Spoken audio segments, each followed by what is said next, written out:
Hi, it's Heather from Thicketworks, and today we're going to build this fantasy castle triptych. The components for this piece are created from simple materials, using the Cricut Maker to deboss and cut the more intricate shapes, and also cutting pieces by hand from foam core board. Once the chipboard components have been cut out, you can use them as a template to cut out the foam core board. Now, this is high quality foam core board, not the stuff you usually see me using from the Dollar Tree. I do not remove the protective paper, and I glue the template that represents the door directly onto the surface of the foam core, and then cut the shape out. It's important to use a very sharp blade for this operation, but if you get some rough edges, don't worry, we'll be able to clear those up later on. Once the door shapes have been cut out, it's time to adhere additional layers of lightweight chipboard on the other side, creating a sandwich effect. And then I like to use a brayer to make certain that everything is well adhered. Now we have a very sturdy door.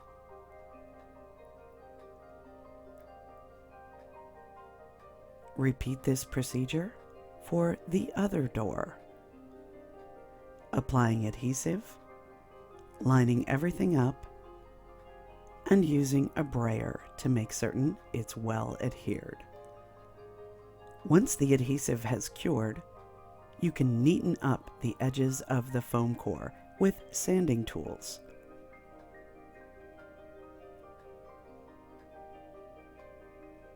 I like to use a combination of metal files, sandpaper, and emery boards for this operation. Repeat the same process for the large Gothic arch shape. Using your Cricut to cut it out from lightweight chipboard, applying this onto a layer of foam core, and cutting away the excess foam core. Apply an additional Gothic arch chipboard layer on the other side. And now let's begin layering together the overlay patterns cut from cardstock.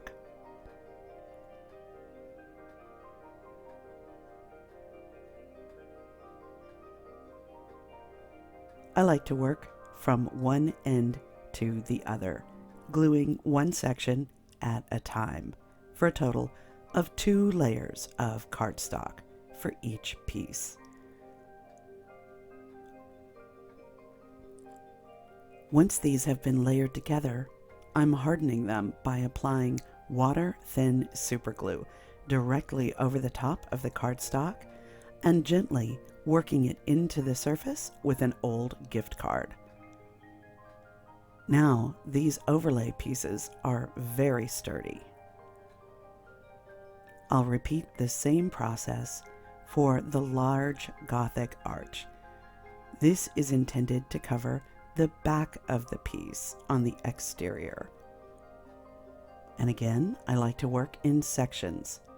This helps me be a little more accurate than otherwise. So I glue one end of the piece and then the other. We'll be creating a total of 4 overlays for the doors, one for both the interior and the exterior of each door, and one of the fancy overlays for the middle Gothic arch. I cut out a total of 3 of these archway frame pieces from the foam core board, reserving one of the chipboard pieces for later.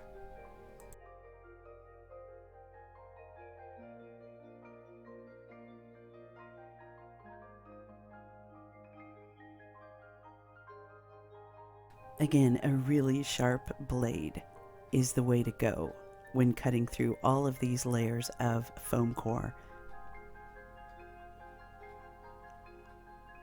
Don't worry if you get a slightly raggedy edge. We will be neatening up those edges later on in the process. And of course, don't throw away the cutouts from the interior of each of these arches. I'm sure you'll come up with something really cool to do with those as well. And all 3 layers are now getting adhered together. This is going to create the sidewalls for the piece, and it will act as a niche to hold our little fantasy castle.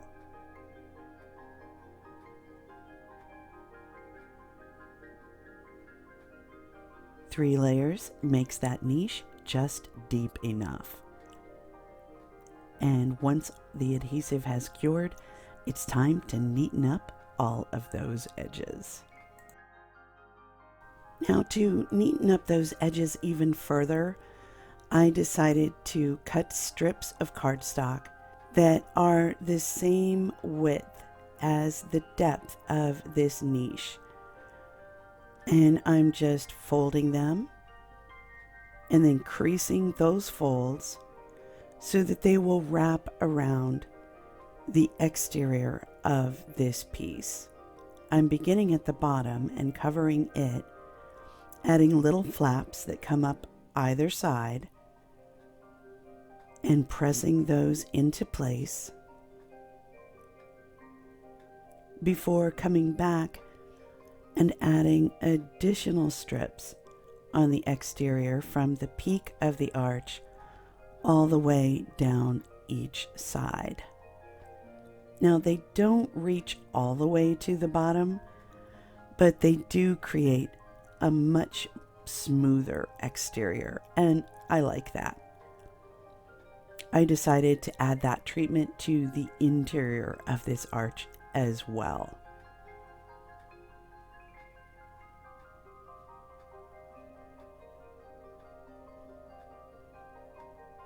There, that's nice and smooth.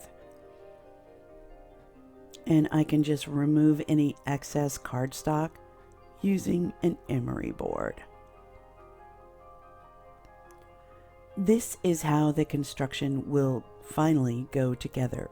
There's this back panel, the side walls or niche, and then an additional frame that goes on top, followed by the doors. Now the doors are going to be hinged. In my case, I'm going to use these really thin metal hinges and secure them behind this final arch frame and also to the inside of each door. But if you don't have access to hinges, you could easily substitute linen hinging tape between the layers, and that will do exactly the same thing.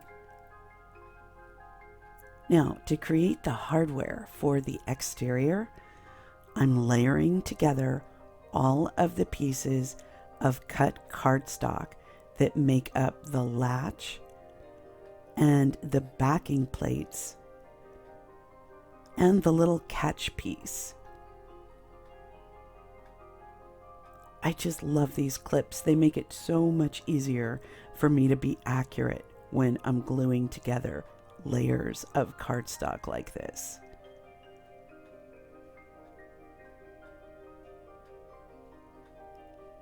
And I'm turning this over so that any excess glue will drip downward and away from the clips.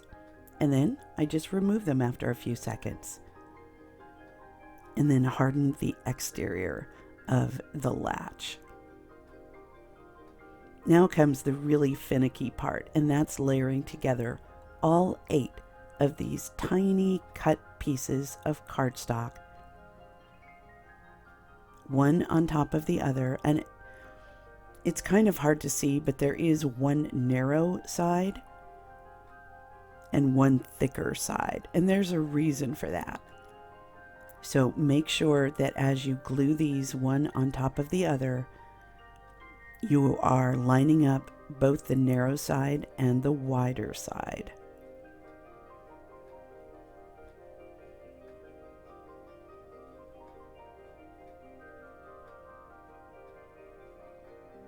Using tweezers really helps with these tiny little fiddly pieces. And once all 8 layers are complete, I harden the exterior with super glue and neaten up the edges using a metal file. Now I'm going to begin layering the back plates. And this one that has a slot cut out from the center is going to accept that little catch that we just created.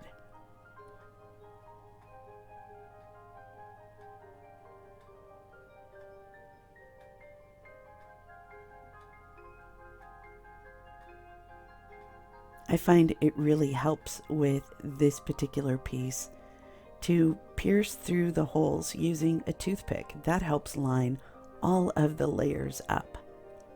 And then harden the piece with super glue and an old gift card. Okay, now the skinny edge of this little catch is engineered to match the depth of these layers of cardstock. And it just presses into place, into that slot. So now you have a truly 3-dimensional piece that's going to act as a catch. I just love that. So that's what the back looks like. And the little catch protrudes from the front. Glue everything together and neaten it up. And then layer together the other back plate. This is the one to which we're going to attach that latch piece. With a really simple mechanism, we'll create a hinge so that the latch can be raised and lowered into place. Once all of the layers of cardstock have been glued together and you've aligned the edges as carefully as you can, harden everything with super glue and an old gift card. Now for the castle. This piece is debossed and cut from cardstock. There are these 2 back plates in addition to the detailed front. The first step is to glue the 2 back plate panels together.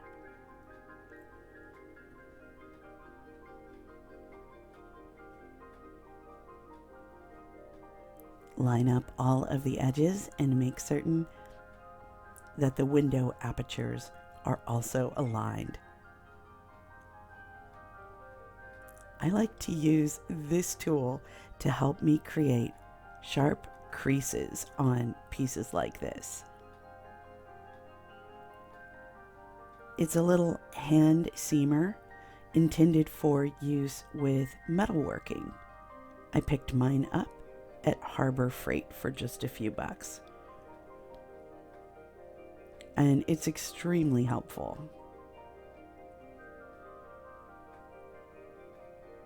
Fold each flap at the side toward the back, and then find the long vertical crease that runs at the interior of each tower, and fold that forward so that the textured surfaces are touching each other. The side flap gets smoothed into place, and I like to use a bone folder to help reinforce those creases. And now folding that vertical crease at the inner edge of the tower and reinforcing that crease with the tip of the bone folder as well. There are 2 little flaps at the upper inside edge of each of the towers. Those get folded toward the back.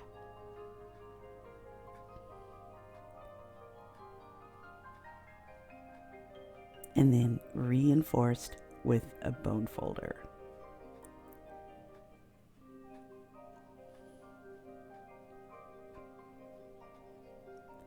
The next step is to round the shape of each tower. So grab something cylindrical and gently press the tower against this rounded object.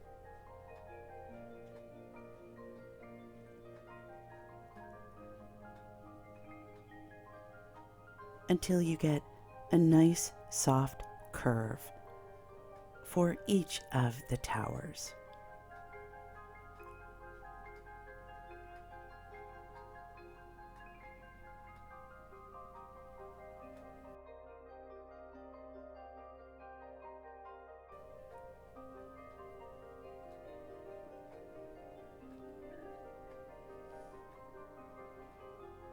That should do it. Now we're going to glue the central area of the castle, only in the middle. Take care to line up the window apertures and the crenellations at the very top. Press it into place and then add a little bit of adhesive for that interior flap and press that carefully into place against the back. Repeat this procedure on both sides. Once the adhesive has set up, you can then begin to coax the towers into their half-round shape.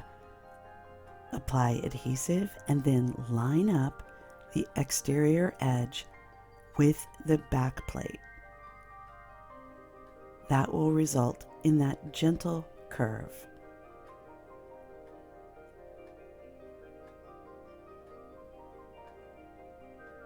Repeat this procedure on the other tower.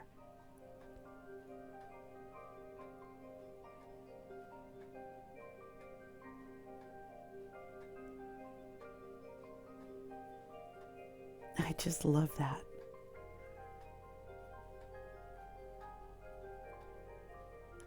Once your adhesive is cured, you can do a dry fit inside the niche. Everything's engineered to fit perfectly. I just love the way the debossing and the gentle curves of the tower give this so much life. I'm going to harden the entire castle portion using super glue.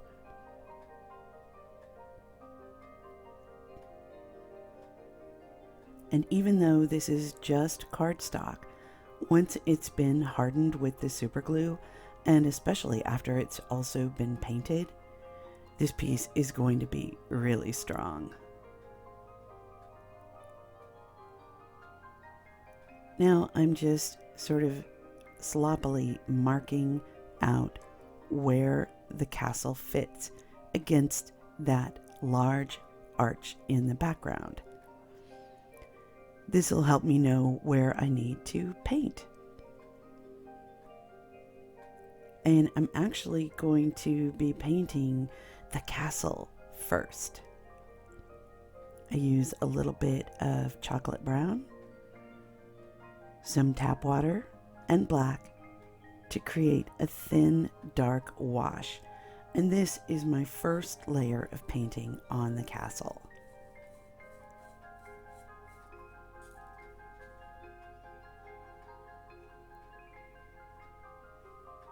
I come back in and add a little more darkness at the very bottom of the structure and underneath all of the windows, anywhere that I think it might have accumulated a bit of grime over the centuries. I dry this initial layer before coming back in and doing some detailing.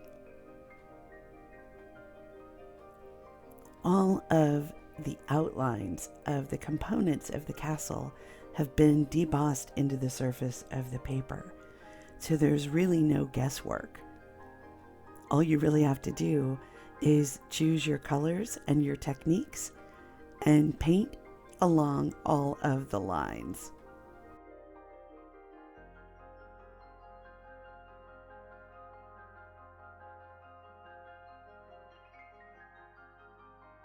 I like a heavy grunge look, so of course I'm adding lots of black accents,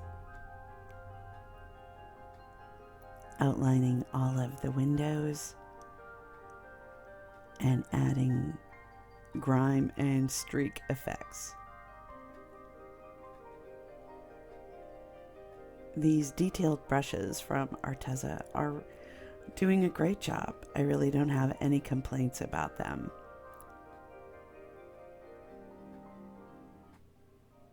It's completely up to you how much or how little detail you would like to add.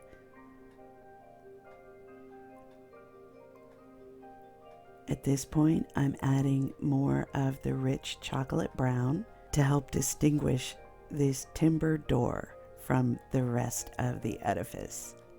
Once the initial layers of paint have dried, I'm now going to add some highlighting. I've blended together a light gray and a soft sort of yellowy beige. I've thinned that down a bit and am just adding touches wherever I want to give the appearance that light is illuminating the surfaces. This same lighter shade is being used in various areas around the front of the castle to help distinguish individual stones.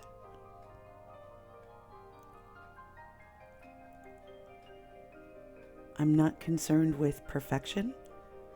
What I want to do is create the impression of an uneven and three-dimensional surface, and the debossed lines in the paper help me to do this.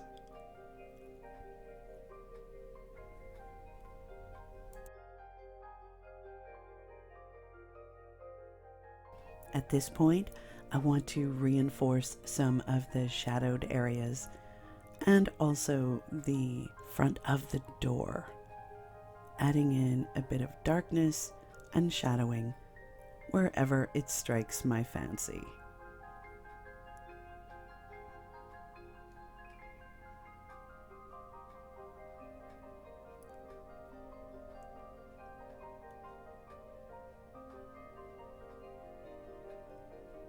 I'm also detailing just a few of the grout lines with the darker tints of paint. These darker lines, along with the highlighting that was added earlier, help to create an even more three-dimensional effect. Once I'm satisfied with the treatment of the exterior of the castle, I don't want to forget to add a layer of dark paint inside the towers, so that where you can see through the little window apertures, there will be mystery. I'm going to paint these pieces before constructing the niche, and I've decided to work directly on this untreated, lightweight chipboard. I'm not going to add a layer of gesso, and I'm not going to seal it. We'll see what happens. But I can't resist doing a dry fit of the castle before we begin. Yep, that's gonna be awesome. There's the line that delineates where the castle will sit, and I'm just going to put down some sort of earth tones behind there.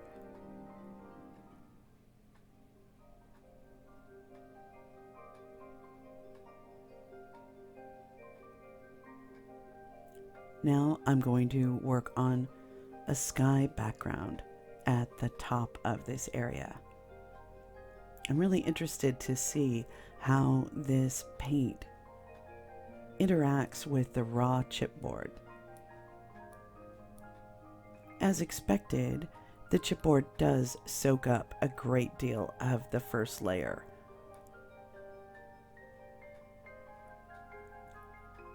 As we begin to build layers of paint, however, it behaves beautifully.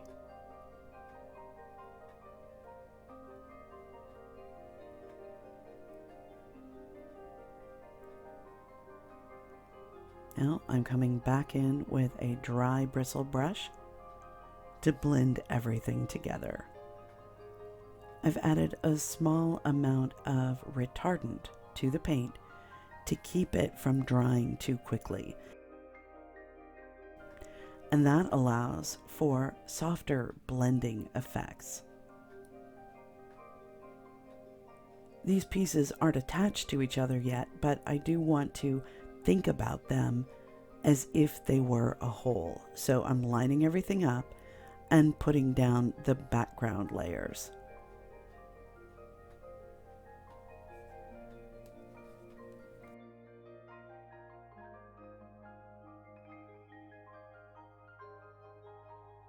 I wanted to create the impression of dawn on the left-hand interior door and a night sky on the right-hand door.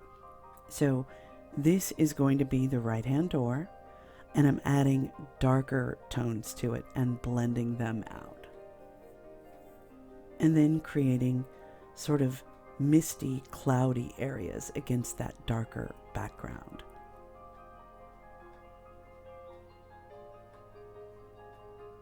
Now I'm adding some dark crimson areas and blending those together and making certain to draw a little bit of those same colors onto the central panel as well.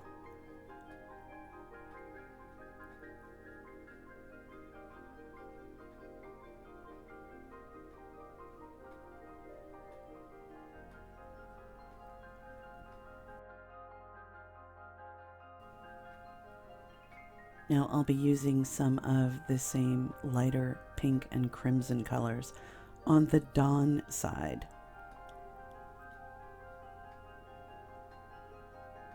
And then adding cloud shapes.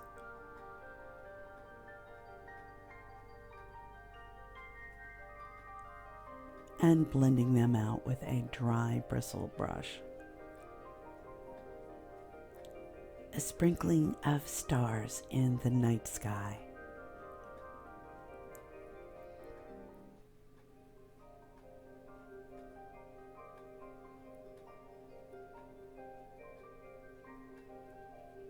Drawing a few wispy clouds from the central panel onto the night panel and adding highlights to the clouds on the dawn side.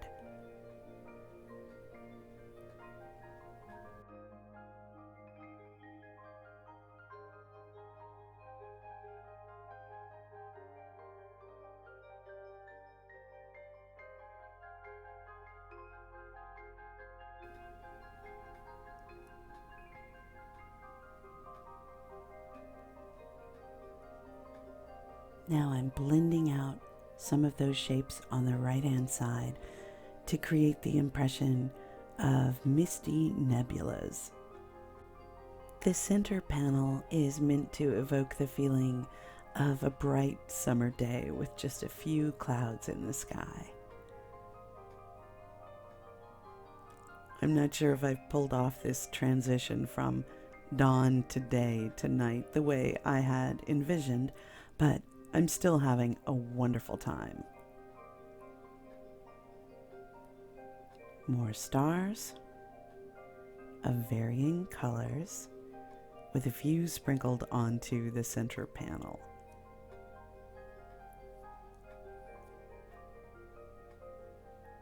And now I'm going to add just some very vague ground-like colors on either of the doors.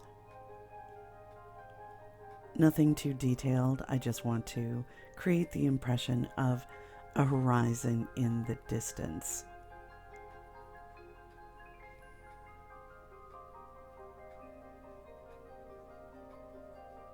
I begin with some dark greens and then work up into some mustard colors, fading off onto the horizon line. I can't resist coming back to play with some of the clouds. I create just a sense of generic darkness at the bottom of the interior of the niche here, and then blend that out into the sky blue. Now, on the exterior, I want to create a faux wood. And I'm beginning by just blending in some black and brown. To create the impression of individual planks of timber, I'm holding up just the edge of a folded piece of cardstock and using it to help me lay down various layers of different tints. And then finally, to create the impression of individual planks by adding narrow shadow lines of black. A bit of light gray over the top helps to age everything. To protect this faux wood surface, I'm going to spray it with polyacrylic.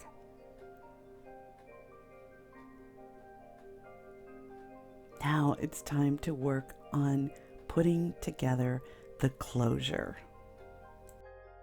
There are a lot of ways you could approach this, but I just grabbed a brad from my stash and I'm folding open the prongs on the back of this little back plate, pressing them into place with a pair of pliers and verifying that everything works.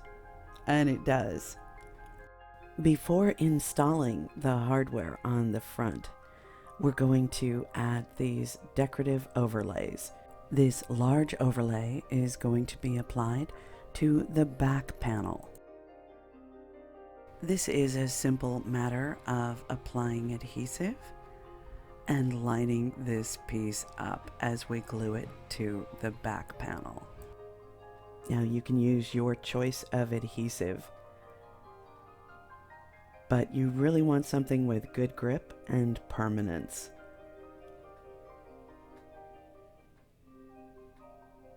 Once it's glued in place, I'm using the brayer to press it even more firmly together.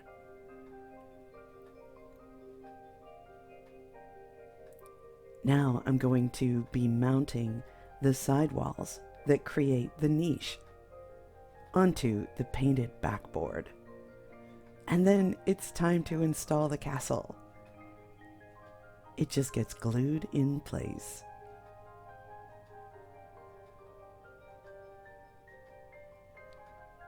Now, if you choose to, you can use something as simple as the linen hinging tape for this operation. But I have these wonderful metal hinges and I'm going to use them. They're just the right size to hide behind this frame. So I glue them in place behind the edge of the frame and then close them. And now the frame itself is getting glued onto the front of the niche. I'll place weights on top and allow it to cure. After about an hour, I remove the heavy weights and our hinges are ready to accept the doors. We're getting really close to the end here. I just verify that the hinges are functioning properly and that the doors line up correctly. And they do. I place a protective layer between the hinge flaps before gluing them into place and allowing them to cure. While that first door is setting up, I'll go ahead and add the decorative overlays to the exterior of the opposite door. It gets glued into place and a brayer is used to press it down firmly.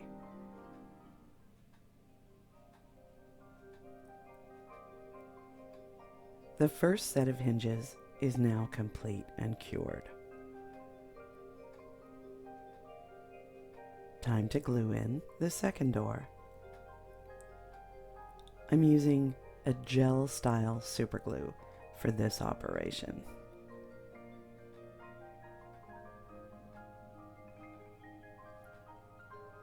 And while that cures, I'll add the second decorative overlay to the exterior door. Now we'll cover those ugly hinges with the interior overlays.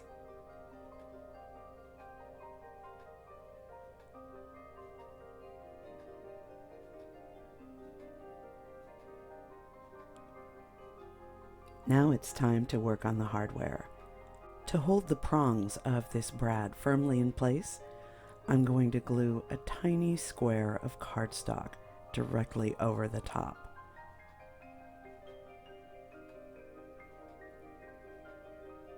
And now, again, I'm using a gel style superglue and placing the latch side and then the catch side of the closure in place, and testing to make sure that everything works as planned. I have to admit, I absolutely love the fact that this closure mechanism is completely made from cardstock. I just think that's so cool. And it functions perfectly.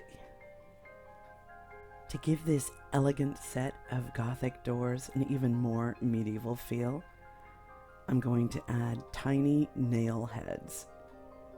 And this could not be simpler.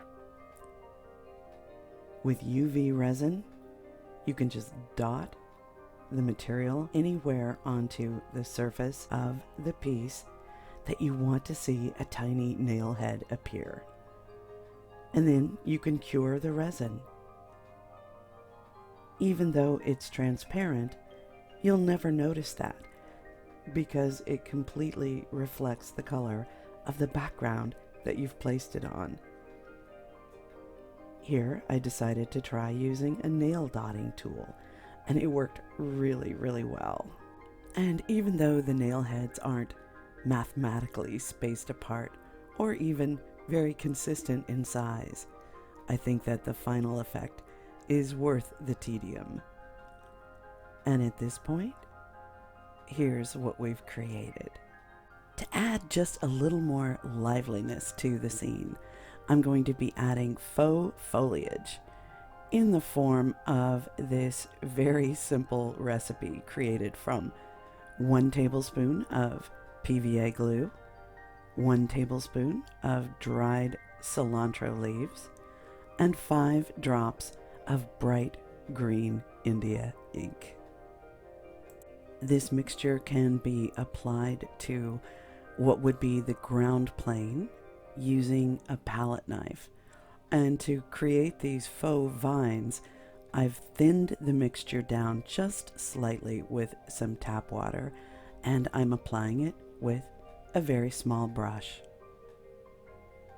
I let that set up, and then I'm coming in with a layer of straight PVA glue directly in front of the doorway and sprinkling that with a faux ground mixture created from dried coffee grounds and tea leaves. To enliven the surface of the faux greenery just slightly, I'm highlighting with an even brighter green and then adding just a touch of dark wash at the edge of the pathway. This fantasy castle triptych is now complete, and I have to say I am thrilled with the way that it's turned out. The rugged exterior with the faux nail heads and wrought iron, opening up to a vision of a bright summer day with a castle in the distance. just waiting for you to wander through the ancient corridors. Thanks again, Arteza. I really enjoyed using these wonderful paints and this really good quality foam core board for this build.